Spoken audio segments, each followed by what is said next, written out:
Hello everybody, this is Frogman and welcome back to Manufactio. This is going to be episode number 11. Last episode we kind of toured the oil processing facility over here and we built this wonderful distillation tower which is currently chock full of lubricant because of some of these tanks being absolutely full. I did a little bit of derping around with these in between episodes because I realized that the logic that I had put up here was not exactly 100% sound, because I wasn't taking into account the contents of the gasoline tanks. So yeah, we kind of changed the circuit and the circuit ended up being rather big, so I had to come down here and make a little bit of room. But basically what I wanted to do is I wanted to change the way the logic works so that I was going to measure both contents of the lubricant tanks and the gasoline tanks before I turn things on and off. So basically what I'm checking for now is, do I have more than a full tank, or I should say half tank of lubricant on both of those two tanks, and do I have less than a half a tank of gasoline? So that is both happening in this system where I'm bringing this signal down using redstone probe connectors as a way of determining the contents of this tank. So I've removed the comparators on both of these, and we're bringing them down into a comparator that is set into subtraction mode again, measuring with another comparator over here so that I can kind of get an idea. So I'm inputting a signal here.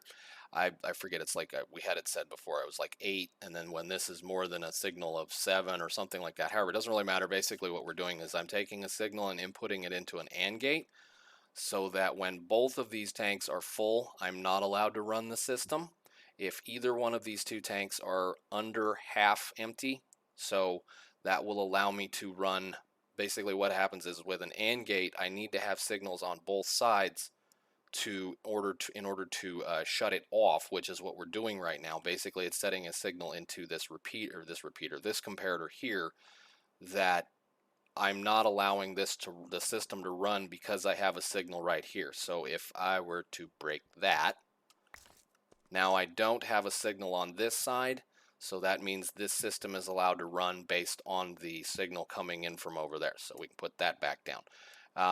This is just kind of me being a little bit more picky with the way things are, but again, the same signal applies here, that if this is not picking up a signal, or I should say if this is ready to work and this is ready to work, then it will allow the comparator in the center to turn this NOT gate back off so that the machine can run. So this is just what I have for logic right now. It's not 100% necessary. You can just let things run, but the problem that I was having is that if I let the lubricant tank run until it was half empty, then it would fill this tank completely full, which would make a problem over here like we have right now where both of these two tanks are full, that then this thing couldn't run because any amount of gasoline that was coming into the system couldn't unback stuff. So that's the whole reason why I did that. It's not a 100% have to do it. I'm just, being picky for the way things work. So anyhow, figured we'd start over here and run back over to the base and see some of the other things that have changed.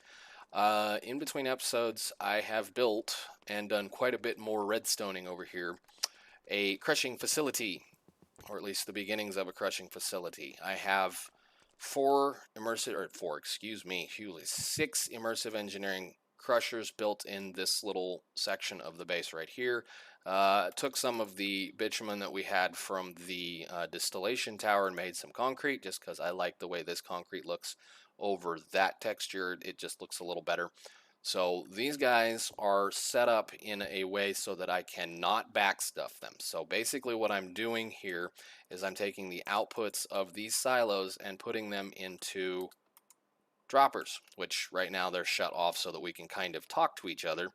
The droppers are then dropping a single item into the crushers, and the crusher is going to run for about a second and a half before I drop the next item in here. And behind these nice little these iron block covers is a timer pointing into these droppers that is set for 1.25 seconds. A second and a half is a little too slow, and 1.2 seconds is a little too fast. So basically what I want is I want these crushers to just barely turn off before I get the next piece of ore that comes into them. So I'm doing that with a dropper, And I have to use a vanilla dropper, not the, I had a bunch of them on me. Where did they go? The open blocks dropper, because the open blocks dropper does not randomly cycle through the stuff that's in here. So a regular vanilla dropper will just pick any one of the 9 slots and drop one thing out of it. The open blocks dropper will always drop the first slot no matter what you do. So it makes for trying to process more than one ore a rather pain in the tail to get it to work. So I'm using vanilla for that reason. And because of the fact that vanilla droppers like to throw things everywhere, I've decided, I found actually that a sheet metal chute on the bottom of a dropper forces it to drop straight down.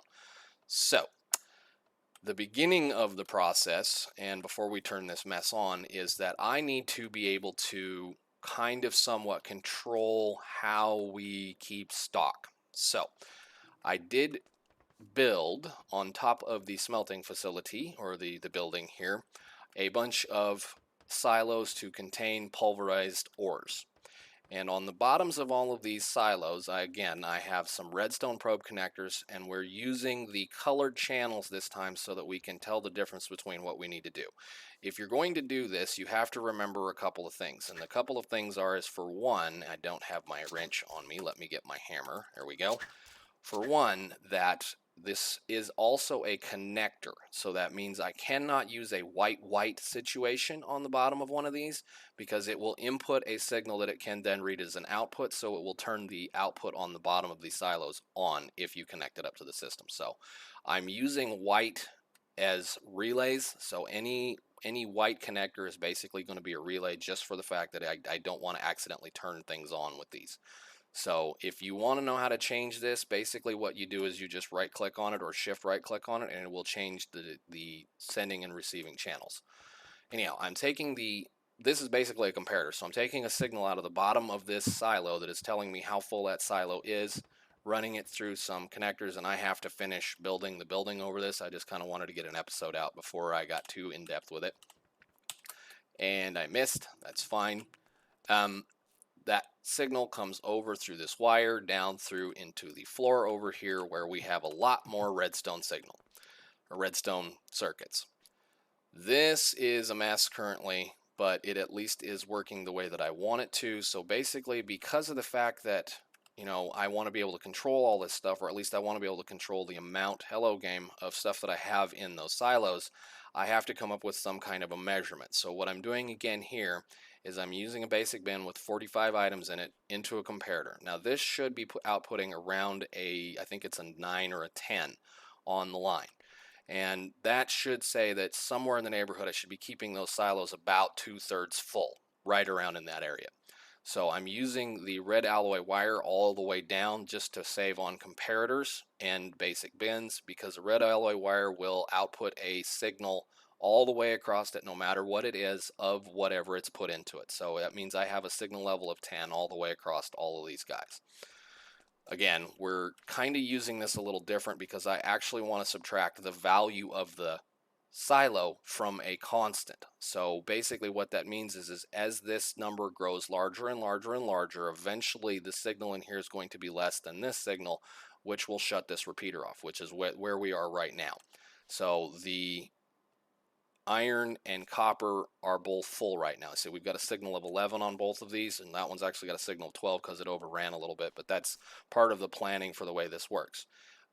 Currently, I forget which one this one is. I think this is gold or something, but there's obviously less than a 2/3 full silo over there, so it has the system on, which then turns on a reinforced servo up here, which then, basically pumps the materials into the droppers.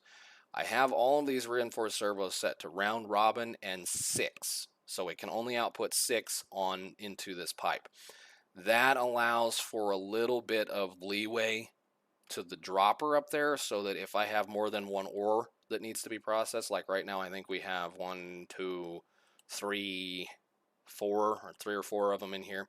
Anything that has a signal level of less than 11 needs to run. So that's the other reason why I have glowstone lanterns up here, to tell me what's on, what needs to run. So all right, basically what happens after that is it outputs a signal in this repeater. The connector picks up the redstone signal, goes up to this connector, turns on. This connector is set to output, which basically said it turns this reinforced servo on. So pretty simple. I know it's a lot of, oh my god, redstone, but it's not really that hard to do. It's basically me trying to make sure that I don't have to come over here and worry about backstuffing this, or backstuffing a belt, or backstuffing a bunch of furnaces, or a whole bunch of other things. So I guess since we're here, we can turn on the droppers, and we can watch this.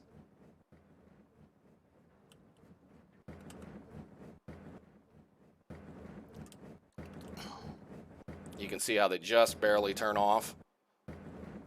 Laggy a little bit, but they just barely turn off. So that means no matter what happens, no matter how much stuff is in this dropper, no matter how much stuff is being fed in here, these guys will just barely be able to run.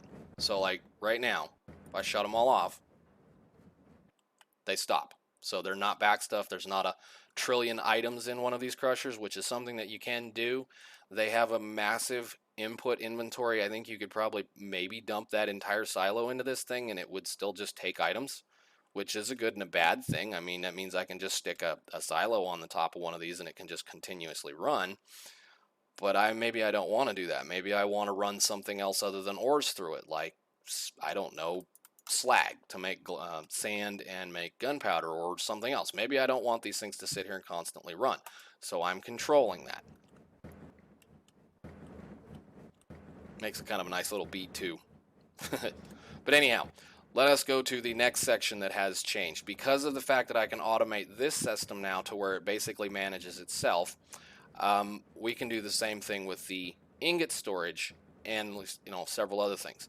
The ore storage will eventually, once I have to start picking everything up with mine carts, I will have a mine cart out here for each individual silo that will be controlled based on the amount of contents in that. So when that gets low, I'll send a mine cart out to go pick it up, and then it will deliver it back to the system. So another little thing that I did find while we were playing around before we go look at the other nasty redstone mess over here is this current transformer. If you're wondering what an independent section of your factory is using as far as power when it's running, you can make a current transformer. You can hook basically what it is it's a pass-through. It's like a relay, but what it does is it reads the amount of RF a tick that it's using over the last 20 seconds or so, 20 ticks or so. So right now, these 6 guys right here are using 1440 RF a tick to do the processing. Sometimes that number is a little weird because they're turning off and turning on. Sometimes it's less than that, sometimes it's more than that. But basically what that does is that allows me to verify the math on these, so I know that they're actually running the way that they're supposed to. And I did leave 2 spaces in between these guys for a reason. When we get to the point where we can afford the, where is it? It's processing this guy right here, the automatic lubricator. They attach to the back side of these things, and they need to be able to sit on the ground. So when those automatic lubricators come in place, then we'll be installing them, and these guys will run just a little bit faster. But let's go over here to the other silly thing. Yeah, we've got a bunch of probe connectors up here, I should say probe connectors, redstone wire connectors up there with the corresponding colored blocks that go with them, so I can tell what's going on in here. And if I can get up here, I have a redstone wire mess. This is not staying here. I just did this as a temporary kind of a situation. It's the exact same circuit on the other ones over there, except that now we're trying to monitor or measure what's going on in here and keeping these things up and full. They are currently locked off right now. They cannot run due to me not wanting to try to run everything at once inside the smelting factory, but since I figured I'd had this, just got this all wired up, we can at least turn one on. So the orange we're going to turn off, which is going to allow the orange to run. Lights on, so we come over here, and I should start seeing pulverized iron fall out into the system. I did have to change the way the wiring works in here, so it is kind of a convoluted mess, and it takes a while for stuff to get around, but at least now I don't have to worry about having to come in here, turn something on, turn something off, accidentally backstuff everything. Even so much, I think I can do the same thing with the steel. This is actually the steel input over here, where I took a basic bin so that I can just feed coal into the system. So this is separating this system, and there is a basic bin right there that is full of iron, and or pulverized iron, and the same system applies. It makes iron ingots. Iron ingots get smelted into steel all the way down here on the end as before, and we make steel. Now, I did put in a failsafe here just in case I ended up with something on the belt that runs across the top of the silos on top of this building. This is the return chute back to the system, so that when something maybe shows up that I don't want in the system, I can then just have it recycle and it goes into a sorting chest into the workshop.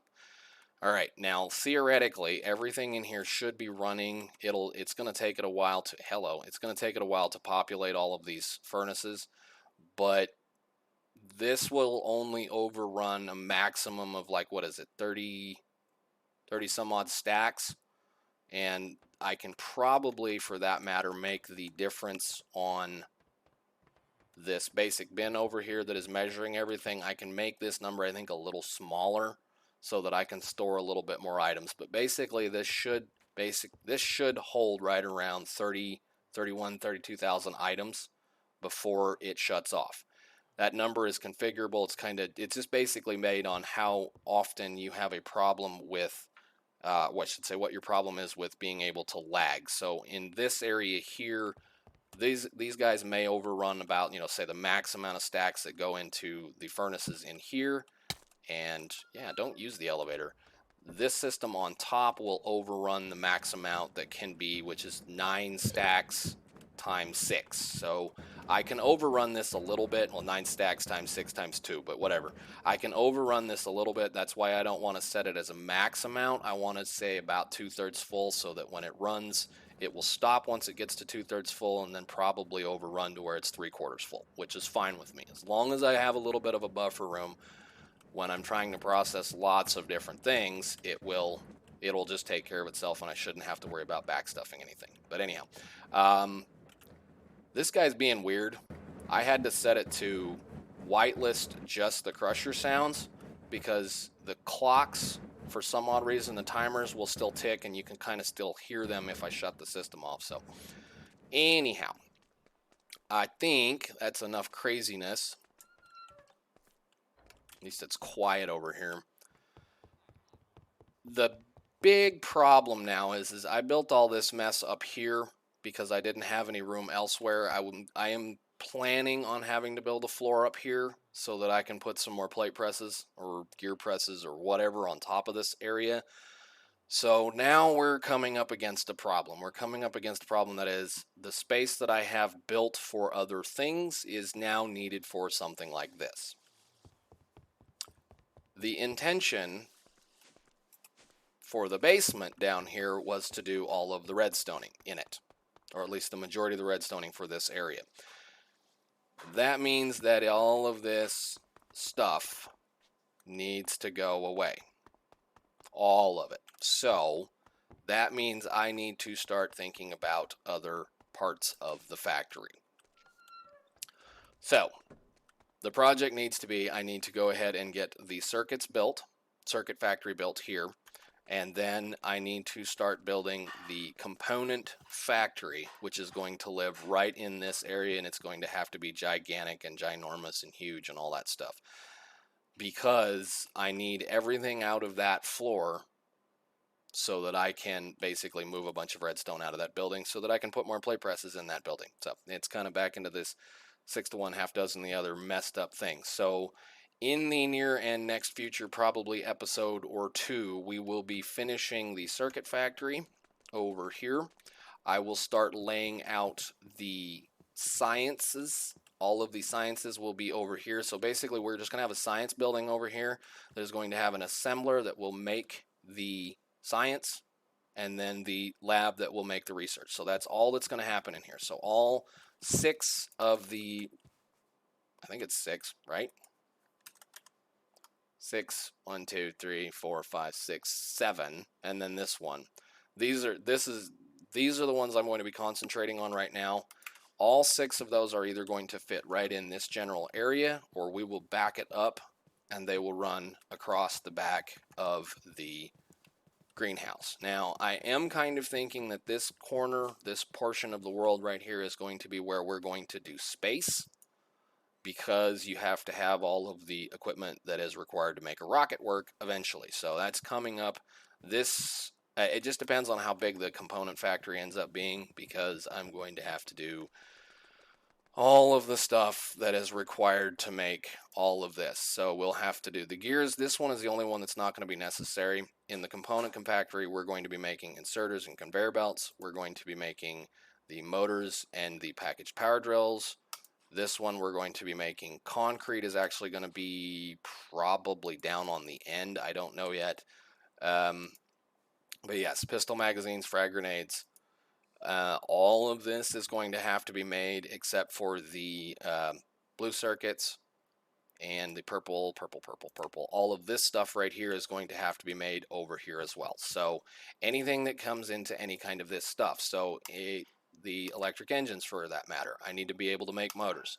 To be able to make motors, I need to be able to make fluid pipes. To be able to make fluid, or at least even for that matter, the motor, back up one. The motor itself, I'm going to have to make steel plates, which means I'm going to have to start pressing steel plates, which we're not doing right now. Pistols, pistol magazines. This is fun because I have to be able to make the magazine, or I can basically use an assembler with this kind of a recipe that will make the process for me, which means we need to start processing gunpowder, which means I need to make another crusher to crush slag into sand, which is going to be another process that's going to happen. So yes, basically this whole area over here, I'm probably going to start laying out the process by science of what I need to craft. So we'll probably start with the green science in the corner, so everything that is required to make green science, so belts and inserters, which those will go right there, and then we'll just kind of make lines and processes. I know it sounds kind of silly to put it all over here and then put the science over there, but what I kind of want over here is a mall.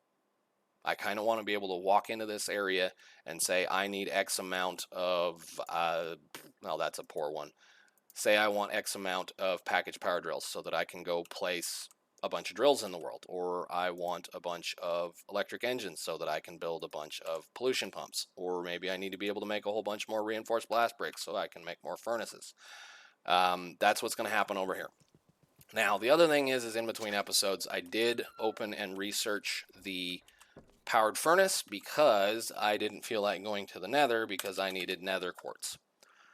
This is a thing that the electric furnace can do with hardened sand. So I ran around and had a bunch of fun with some of the natives and actually killed a good bit of, where are they? Is it this one? It's the challenges.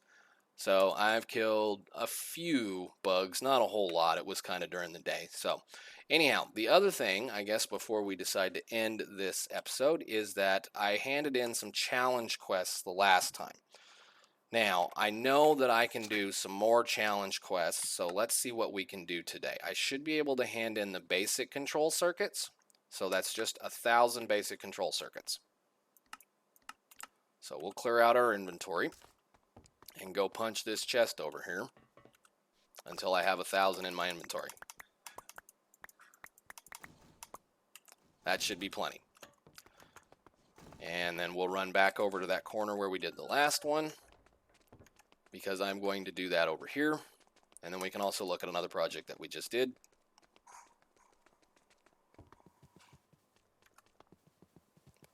All right, let's see if it'll let me do this one.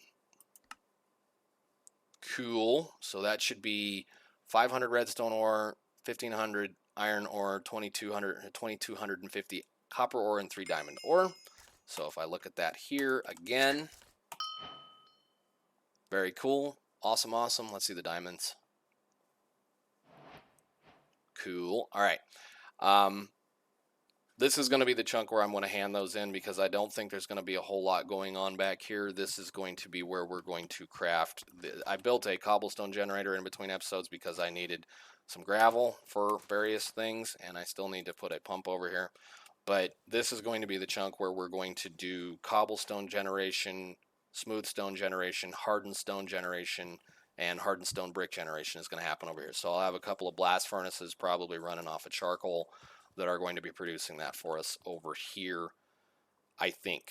I haven't made up my mind 100% yet. That was just so that I could get some gravel because I needed to make a bunch of asphalt. And where I'm getting the lava from, let's see if we can get down here without dying. Wow, that's not going to be good. Is I have a big gigantic lava lake in here that I have an immersive engineering pump over there pumping lava for me, and it is being run with a thermoelectric generator. I set it up here so that that thing didn't accidentally remove the lava source that it's using. So yeah, that's just another one of those things. So let's see if we can get out of here. I might not be able to because of the ladders being gone. Yeah, awesome. Okay, I'll have to fix that. Anyhow, I figured I would catch you guys up with what's going on with the system. I'm surprised there's nobody down here bothering me. And like I said, I'm going to start planning out the component factory, the mall, so to speak, is what we use in Factorio for components and stuff like that. So, and we'll see what happens. So I appreciate you guys watching, and I'll see you in the next one. Bye.